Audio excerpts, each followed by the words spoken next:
Welcome students, today's class for class 11th chapter 2 कर रहे हैं, एक्सरसाइज 2.3 रिलेशन एंड फंक्शन।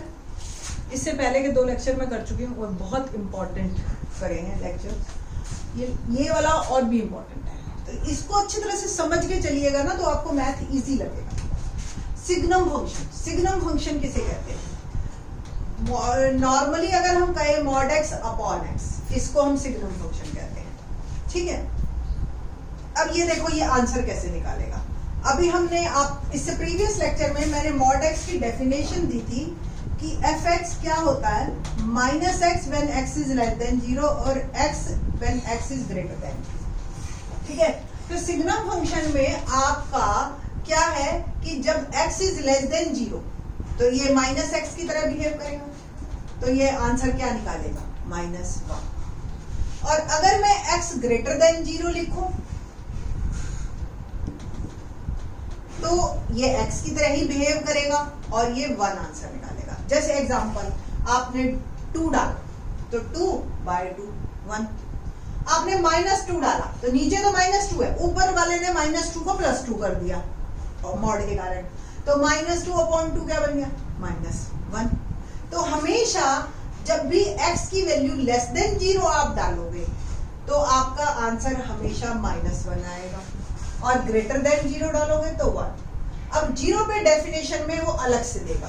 तो according to NCERT signum function की जो डेफिनेशन इन्होंने दे रखी है वो ये दे रखी है कि f x is equal to, real से रियल हम बात कर रहे हैं, रियल फंक्शन हमारे पास पड़ा है और इधर भी, तो answer is +1 when x is greater than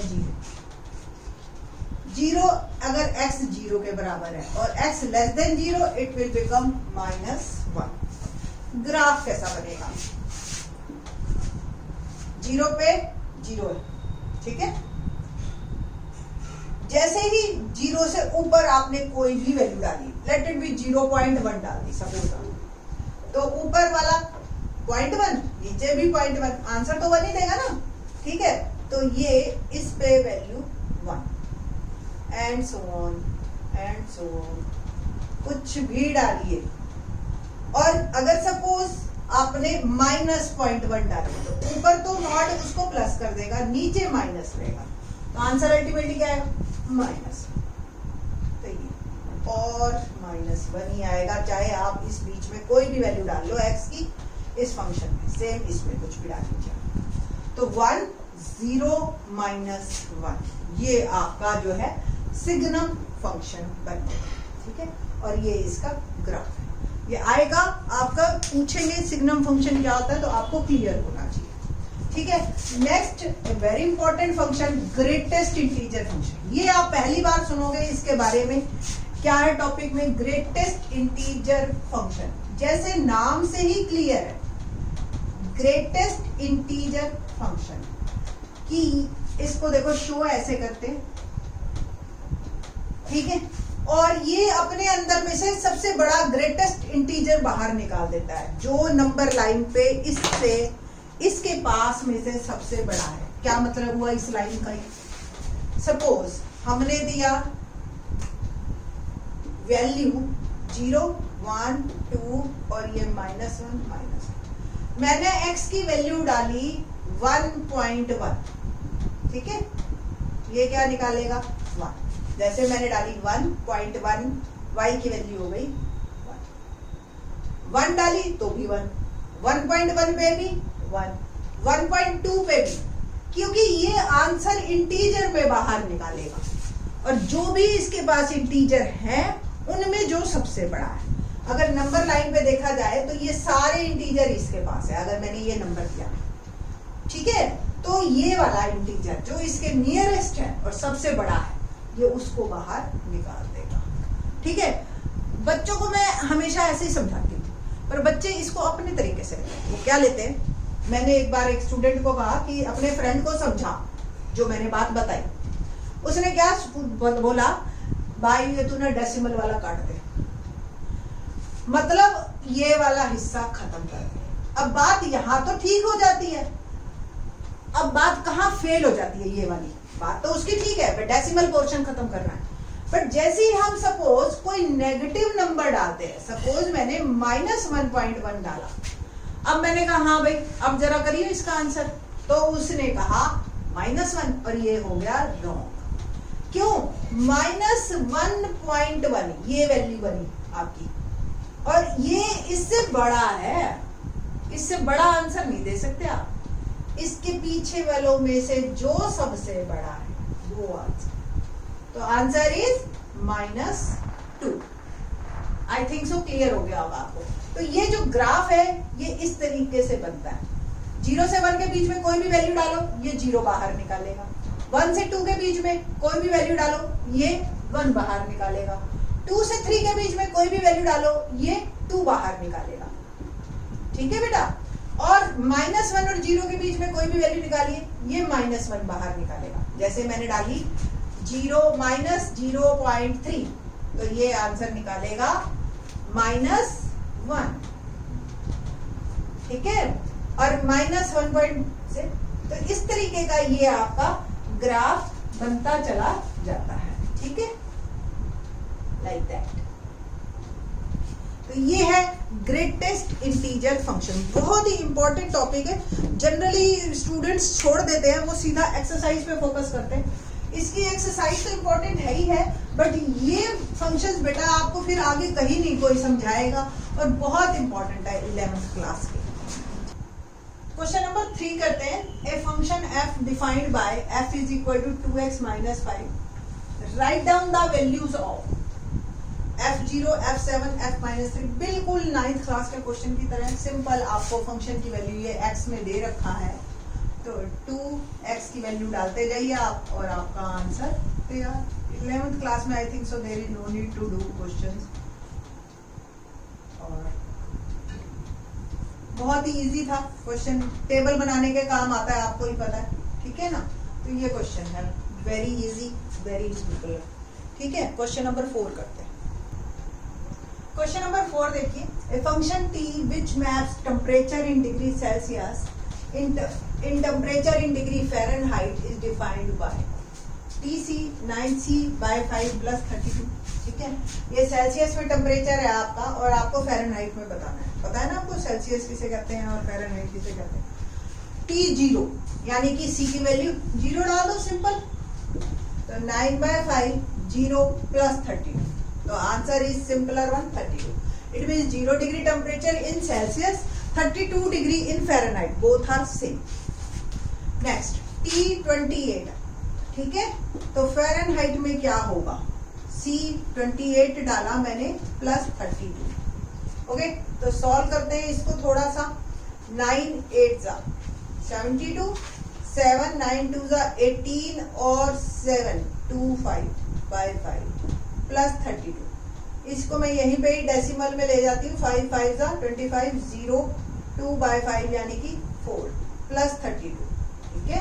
तो 0.4 2 and 5 और 3 8 and it will become 82.4 degree.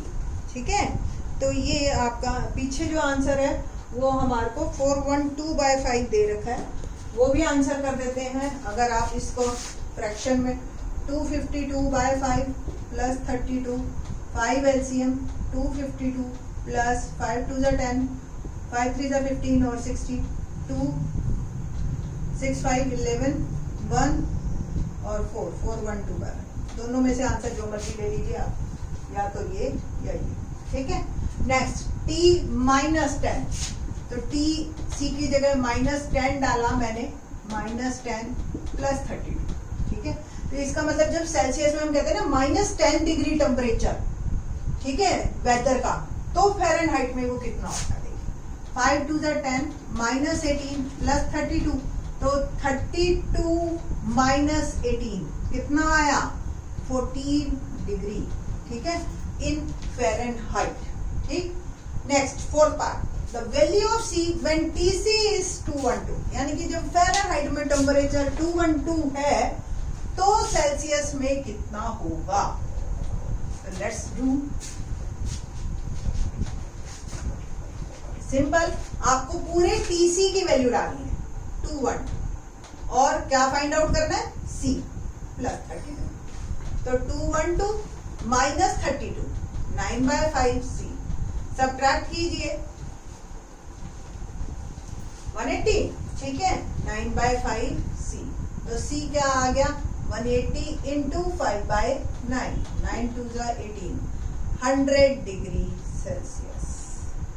ठीक है, तो 212 और 100 degree Celsius all are equal. Question 5th क्या है कि फाइंड द रेंज। डोमेन निकालना तो बच्चों को आसान लगता है कि x की वैल्यूज क्या क्या डालनी है। उसके 3 रूल्स भी मैंने बच्चों को रटवा रखे हैं। पहला रूल कि अंडर रूट में नेगेटिव ना हो, ऐसा कोई नंबर मत डालना। दूसरा, डिनोमिनेटर 0 ना हो, ऐसे नंबर्स को एक्सक्लूड कर दो। तीसरा, लॉग के बारे में आप लोगों को ज्यादा नहीं पता है, तो लॉग में भी ये नेगेटिव ना हो। ठीक, तो ये 3 रूल हैं। अब जब बात आती है रेंज की, तब बच्चों को प्रॉब्लम होती है कि मैम आंसर के लिए हम क्या करें, इसमें रेंज में ज्यादा सोचना पड़ता है हमें।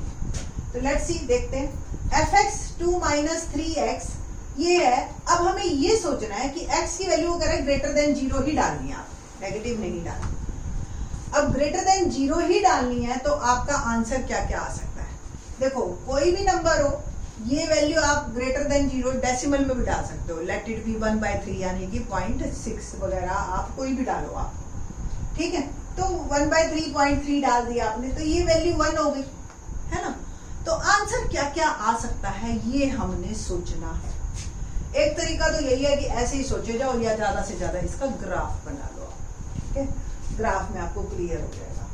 नहीं तो आप क्या करोगे इसका, मेरे पास एक तरीका है। मैं क्या करती हूँ, 2 माइनस 3x और इसमें जो है, तो इसका सिंपल एक ग्राफ बनाते हैं हम।